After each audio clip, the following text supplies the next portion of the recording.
안녕하세요. 크립토TV입니다. 오늘은 단타 개미들이 불장인데도 결국은 이룰 수밖에 없는 이유를 구체적으로 살펴보도록 하겠습니다. 우리가 요새 자주 접하게 되는 질문 중 하나가 이제는 코인이 제도권에 진입을 했고 기관들이 대거 유입되고 있으니까 앞으로는 좀 벌기가 수월해졌다. 내지는 하락장이 오더라도 예전 같은 폭락은 없을 것이다. 잖아요. 근데 거기에 대한 제 생각을 여러 가지 근거와 함께 오늘 좀 말씀을 드리려고 합니다. 최근의 분위기는 역시 나쁘지 않습니다. 간혹 조정이 살짝살짝 있긴 하지만 여전히 강세장 내에서 우리는 움직이고 있고요. 아마 이런 기사들 많이 보셨을 겁니다. 최근에 서학개미가 빅테크, 매그니피선트 7 재미없는 주식들을 팔고 비트마인 등 코인 기업주를 많이 사고 있다라는 기사입니다. 비트마인을 최근에 가장 많이 샀고요. 한국인의 한때 최애 주식이었던 테슬라를 무려 7,700억이나 순매도를 했다고 하죠. 그럼 구체적으로 7월 달에 어떤 주식을 많이 샀는지 서학개미들이 샀던 1위부터 10위까지를 딱 뽑아봤는데 그 중에 무려 5개가 코인 관련 기업이었던 겁니다. 압도적인 1위가 비트마인이네요. 불과 한 2, 3주 전만 해도 서클이 압도적인 일이었는데 저 뒤로 벌써 인기가 좀 식었나 봅니다. 그리고 4위가 코인베이스. 역시 역사적 신고점을 한번 뚫었었죠. 로빈후드 7위. 이것도 역사적 신고점을 둘 다 21년도 기록을 뛰어넘은 겁니다. 그리고 8위가 샤프링크, 9위가 서클. 이거 아시겠지만 비트마인과 샤프링크는 이더리움의 레버리지 상품이라고 보시면 좋을 것 같은데 그리고 이 안에 우리가 항상 봤었던 스트레이티지가 없어졌습니다. 이제 그거 좀 오래됐다. 그리고 별로 오를 것 같지도 않아서 사람들이 버렸고 지금 뭔가 뜨거운 거, 막 전고점 넘은 거 이런 걸로 이제 다 갈아탔다는 건데요. 자, 여기서 한번 본질적인 질문을 해봐야 될 것 같아요. 결국은 서학개미들이 했던 행동은 재미없는 것을 팔고 재미있는 거, 올랐는데 더 오를 것 같은 걸 샀다는 거잖아요. 근데 재미없는 것을 팔고 재미있는 것을 사서 결국은 벌 수 있을까? 여기에 대한 생각을 한번 해보자는 겁니다. 최근에 분위기가 나쁘지 않습니다. 그 와중에 더 좋아 보이는 뉴스가 등장을 했습니다. 오늘 새벽이었는데요. SEC에서 블랙락의 IBIT 비트코인 ETF 옵션 포지션 한도를 상향을 해줬다고 합니다. 신청을 한 게 아니고 이미 승인이 됐습니다. 그래서 이 블랙락의 뉴스는 사실 한 줄 아니면 두 줄 같아요. 짧은데 굵습니다. 스테이킹 ETF를 신청했다. 끝. 이런 식이죠. 자, 오늘은 두 줄이었는데요. 옵션 포지션 한도를 기존 25,000에서 25만으로 무려 10배를 올려줬다. 끝. 이렇게 된 거죠. 자, 어떤 장단점이 있을까요? 물론 엄청난 유동성이 들어오면서 큰 이제 강물, 물줄기가 이 블랙락의 IBIT로 들어온다는 장점이 있을 것 같아요. 기관들이 더 큰 자금으로 10배를 승인을 상향을 해줬으니까 당연히 더 크게 들어올 것이고 이 IBIT 자체 거래량도 올라가면서 유동성이 올라갈 것이고 옵션으로는 보통 해지를 하는 게 권리를 사는 거니까요. 해지 수단이 푸드 옵션, 전략적 콜 옵션, 제도권으로 더 깊숙이 들어왔다. 정교한 롱숏 레버리지 전략이 가능하다. 물론 좋은 점도 있을 것 같은데요. 아시겠지만 옵션은 보통 수익을 빠르게 가져갈 수는 있지만 한 번 삐끗하면 회복이 불가한 단계에 이른다. 특히 매수자는 그래도 큰 상관없는데요. 그냥 포기만 하면 되니까. 근데 옵션을 매도를 잘못했다. 손해가 무한대로 발생을 할 수 있습니다. 그냥 내 것만 먹고 떨어지는 게 아니라 무한대 손실이 얼마나 무서운 겁니까? 그래서 회복이 영영 불가능한 상황으로 될 가능성이 있다라고 보이는데요. 그러면 보통은 이제 큰 사건만 안 난다면 좋겠지만 옵션이나 혹은 옵션의 성격을 가진 상품으로 역사적으로 망했던 이제 대형 사건들을 제가 한번 조사를 해봤거든요. 여기 여러 가지가 나옵니다. 일단 95년도에 베어링스 은행이 파산을 했다고 해요. 니케이 옵션에 베팅을 했다가 13억 달러가 급락으로 날라갔다. 그리고 이때부터 이제 아는 리먼 브라더스 2008년에 나왔고요. 요거는 옵션은 아닙니다만 옵션의 성격이 내재된 파생 상품, 효과가 비슷했었습니다. 그래서 구조화된 파생 상품으로 전 세계의 글로벌 금융 위기가 왔었고요. 12년도에도 JP모건의 런던 웨일 사건, 18년도 빅스 쇼크, 그리고 2000년도 이제 팬데믹 때도 뭐 나스닥 고래 사건, 많이 있네요. 21년도 1월에도 우리가 이제 다 아는 게임스탑 쇼크, 콜옵션 대량 매수로 쇼스키즈 개미들이 뭉쳐서 가지가 해가지고 공매도 세력을 괴멸시켰던 사건인데요. 여기서 유일하게 개미들이 이익을 봤던 사건이 있습니다. 어떤 사건일까요? 요겁니다. 요거. 개미들이 공매도를 공격을 해서 이겨냈던, 그러니까 개미들이 수익을 봤던 사건은 요거 딱 하나고요. 나머지는 보통은 큰 손실을 볼 가능성이 높은데, 자, 그리고 또 하나의 특징이 있습니다. 다시 한번 보면요. 뭔가 요 앞쪽은 뜨문뜨문 대형 사건이 있죠. 뭐 한 10 몇 년 거쳐서 나오고 하는데, 뒤로 갈수록 다닥다닥 붙어서 계속 사건이 나오고 있다. 무슨 얘기냐면요. 과거에는 사건 빈도가 낮았습니다.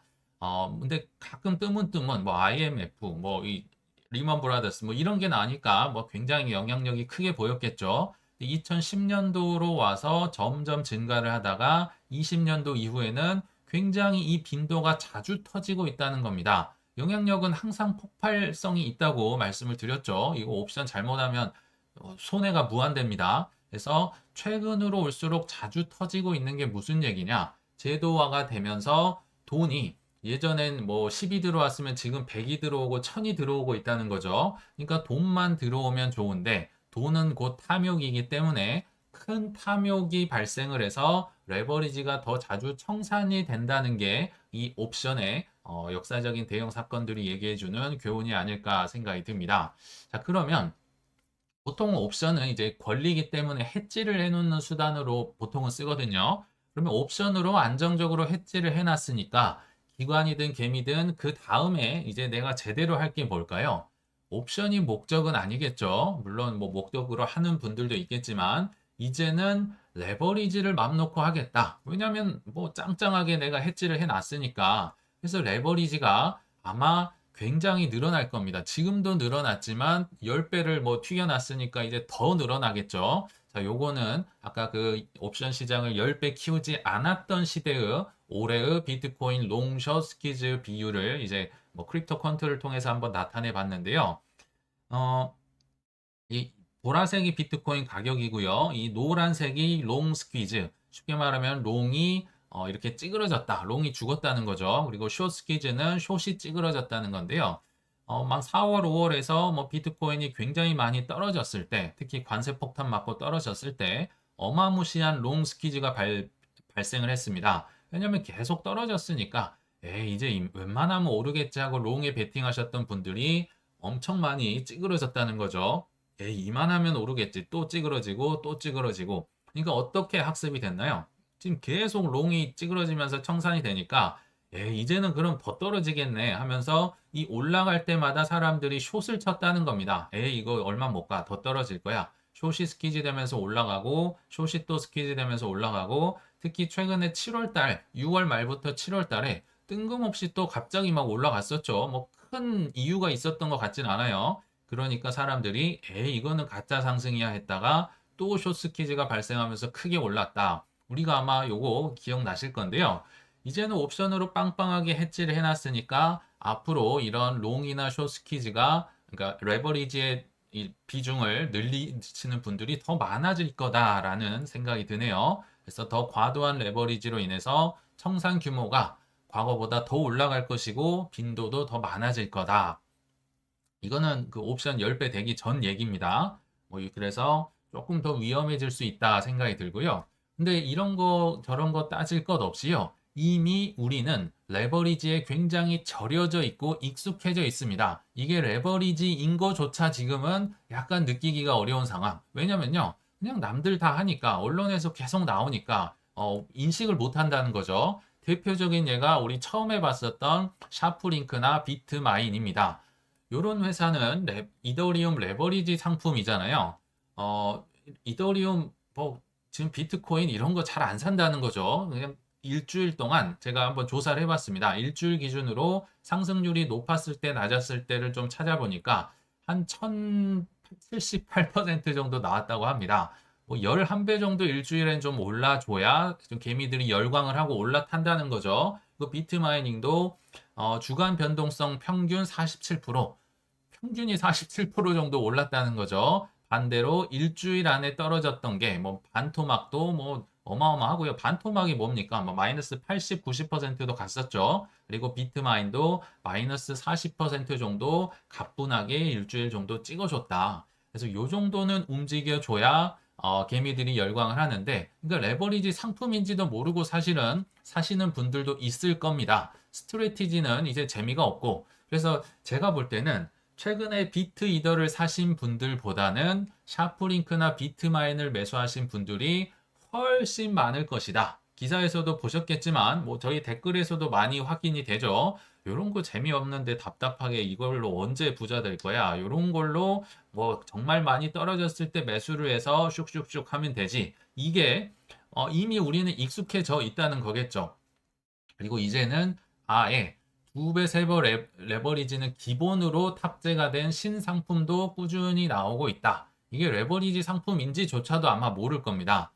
이런 기사 나왔을 텐데 제가 한번 해석을 해보겠습니다. 이더리움 스트래티지라는 레버리지 익스포저를 제공하는 어떤 뭐 프로토콜, 프로젝트가 나왔다고 해요. 그래서 사전 펀딩 라운드에서 4,600만 달러의 이더리움이 조달이 됐는데, 그래서 자체 토큰 뭐 스트레치라는 토큰 발행 이벤트를 진행하고 있다고 하는데요.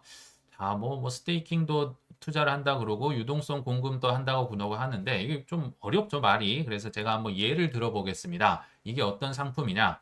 내가 만약 1억 원을 투자한다고 가정을 해보고 이 뭐 토큰 발행 이벤트에 지분 20%를 좀 갖고 있다고 한번 가정을 해보겠습니다.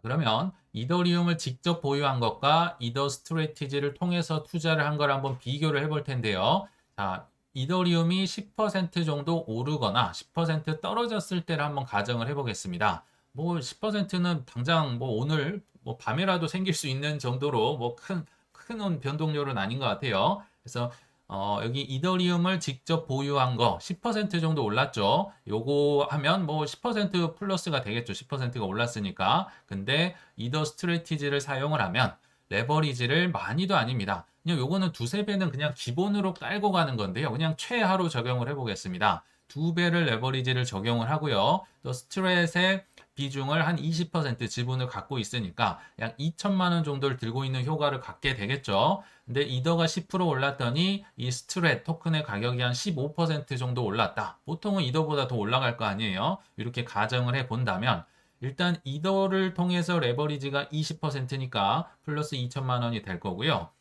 지분에 대한 거 2천만 원에 해당하는 지분을 갖고 있는데 요게 15% 올랐으니까 뭐 2천만 원 곱하기 0.15 해가지고 약 300만 원. 그러니까 전체 시드에는 약 3% 정도의 수익을 거둡니다. 그래서 내가 이더리움을 직접 들고 있으면 한 10% 정도만 수익을 거두겠지만 이 스트래티지를 통해서 2,300만 원, 23%의 레버리지 효과를 거둔 거죠. 근데 반대로 마이너스 10이면 뭐 반대로 생각을 하시면 되겠죠. 내가 10%만 잃어도 됐는데 마이너스 23%를 잃는다. 요게 이제 이더 스트래티지의 전략이라고 보시면 되겠습니다. 근데 우리가 10%만 겪었나요? 특히나 최근에 이더리움 뭐 반토막도 넘게 났었었죠. 한때 600만 원 가까이 갔다가 209만 원까지 떨어졌었어요. 우리 기억나실 겁니다. 근데 제가 그럼 20%만 뭐 좌우로 움직였다고 한번 생각을 해보겠습니다. 플러스 20이든 마이너스 20이든 이 전략대로 간다면 내가 그냥 들고 있었으면 20% 수익을 거뒀겠지만 이 전략을 쓴다면 이더가 20%가 움직여준다면 46%의 수익을 거둘 수도 있고 반대로 아래로 마이너스 20을 간다면 뭐 밑으로 한 반토막 정도가 날 수 있는 이런 상황의 상품이 나왔다. 근데 이게 막 그렇게 무리하는 것 같이 보이지 않죠. 이게 너무 익숙해져 있기 때문에 이런 상품에 사람들이 많이 열광을 하고 투자를 한다. 왜냐하면 탐욕이 다가오고 돈이 많이 들어올수록 레버리지가 당연시 되는 효과를 거둘 수 있기 때문인 것 같습니다. 자, 이제 여기에서 더 중요한 얘기를 해보겠습니다. 제가 단타 개미들이 이거를 보시고 뭐 단타든 선물이든 멈춰 주시길이라고 얘기를 드린 이유는 단타든 레버리지든 이 싸움에서는요. 기관들은 대충 답을 알고 싸우고요. 우리는 모르고 싸운다는 데 있습니다. 뭐 아무리 차트를 보고 하면 뭐합니까? 기관들이 차트를 만들고 트럼프가 차트를 만들잖아요.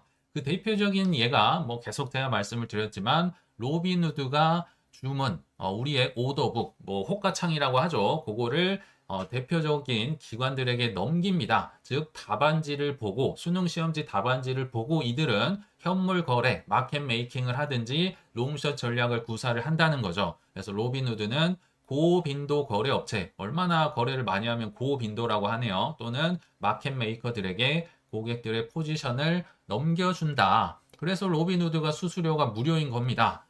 이들이 많은 돈을 이제 벌면서 또 로빈후드를 돈을 주겠죠. 대표적인 로빈후드의 VIP가 누구다? 시타델입니다.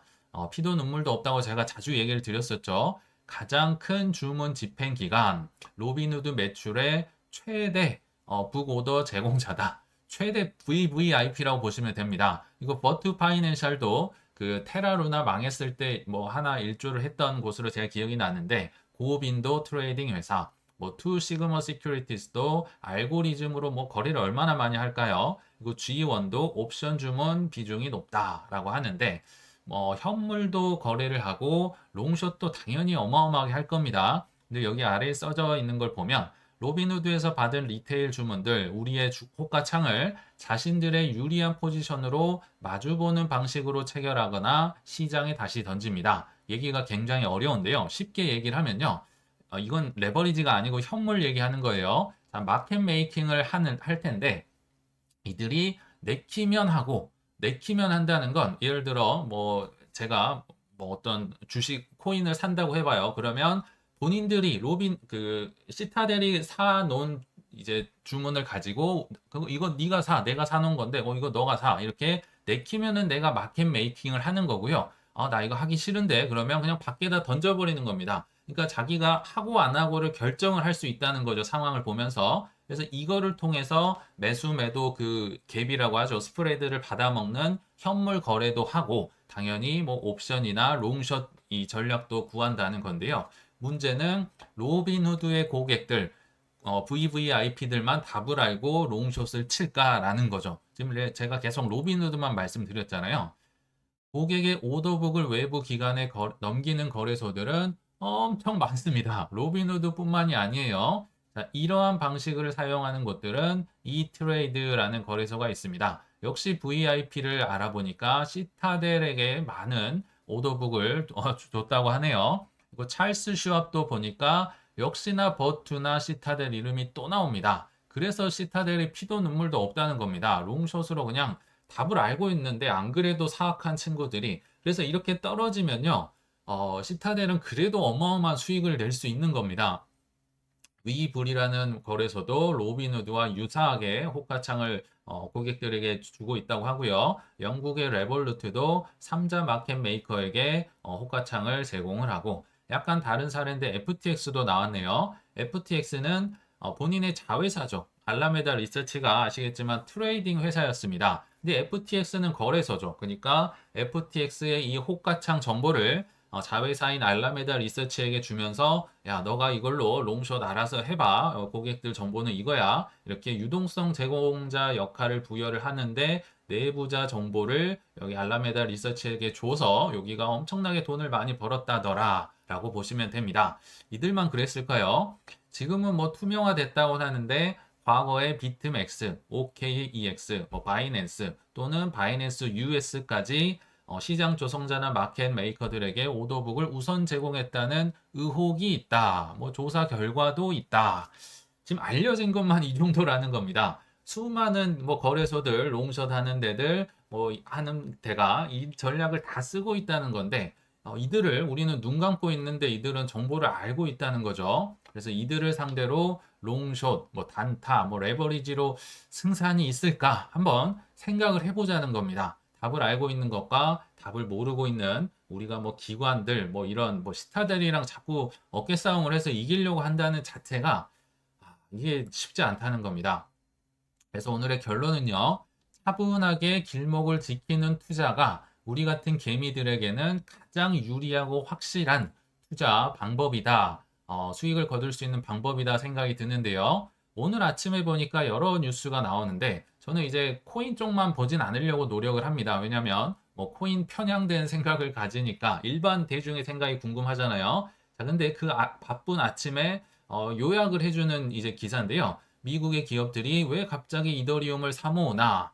지금 전 세계 사람들이 이더리움 비축 기업을 다 알고 있고, 그러니까 서학개미들이 지금 열광을 하고 있다는 거죠. 자, 그리고 또 밑에를 보니까 코스피가 4년 만에 최고치를 기록했다. 외국인 기관들이 쌍끌이를 하고 있다. 지금 뭐 삼성전자도 난리 났죠. 테슬라랑 뭐 좋은 관계를 맺었다. 코스피 4년 만에 최고다. 라는 건데, 문제가 이 내공이 있는 개미들은요, 이렇게 만천하의 이런 좋은 정보들이 공개가 되기 전에, 이런 기사가 뜨기 전에 사놓는다. 제가 차분하게 길목을 지킨다고 얘기를 드렸잖아요. 이더리움 얼마나 욕 많이 먹었습니까? 리플은 더 많이 욕을 먹었고요. 삼성전자는 말할 것도 없죠. 뭐 국장은 쓰레기다. 뭐 별의별 얘기 나왔는데, 뭐 지금도 오늘 보니까 잘 나가고 있더라고요. 자, 이런 기사가 뜨기 전에 사놔야 된다는 거죠. 근데 그럼 이 사놓는 사람들은 도대체 어떻게 뭘 알고 하는 거냐? 이게 공부라는 건데요. 예를 들어서 4년마다 특히 미국의 대선을 위주로 해서 확실하게 올려주잖아요.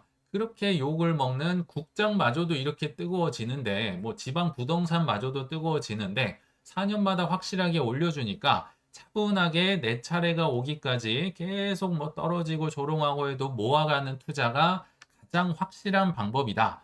이제 드디어 미국에서도 못 참고 지금 관세 협상도 뭐 중국과도 이제 뭐 90일 다시 유예가 됐고 웬만한 곳들이 좀 봉합이 되고 있는 상황인 것 같아요. 이제 트럼프는 유동성을 풀고 기준금리를 인하하는 데 좀 집중을 하지 않을까 생각이 드는데 자, 오늘 아침에 나왔던 기사입니다. 전 세계에서 거둔 관세로 환급금 쏜다. 전 국민 1인당 600달러, 하나로 계산하니까 83만 원이라고 하고요. 트럼프가 이 정책에 굉장히 긍정적으로 얘기를 했다고 해요. 즉, 한국뿐만이 아니라 독일뿐만이 아니라 일본뿐만이 아니라 지금은 꾹 참았던 미국에서 드디어 쏜다. 돈 쏜다.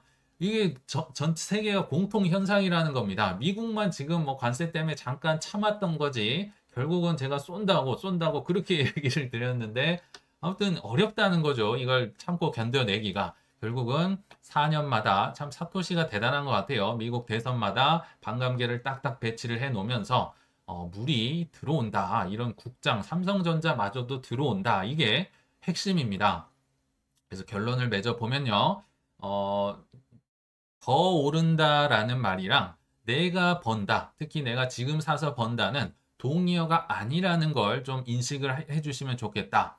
여기서 가격이 더 오른다와 숙제를 안 한 내가 혹은 탐욕을 내려놓지 않은 내가 번다는 말은요. 전혀 다른 얘기입니다. 이더리움, 리플, 뭐 국장, 삼성전자도 다 마찬가지인데요. 더 오를 겁니다. 더 오를 거예요. 근데 다만 내가 하락장에 사지 못했었고 이런 기사가 떠들썩하게 보이는 상황에서 이제서야 확신을 갖는다면 이번 불장에는요. 아직 돈 벌 준비가 안 됐을 수가 있으니 비트코인, 이더리움 위주로 소액만 투자하실 것을 다시 한번 간곡히 추천드리겠습니다. 더불어서 계속 저희 채널에 뭐 슈퍼땡스나 뭐 이체 그리고 힘들게 광고 봐주시는 분들에게 깊은 감사의 말씀을 드리면서 오늘 내용 마치겠습니다. 시청 감사합니다.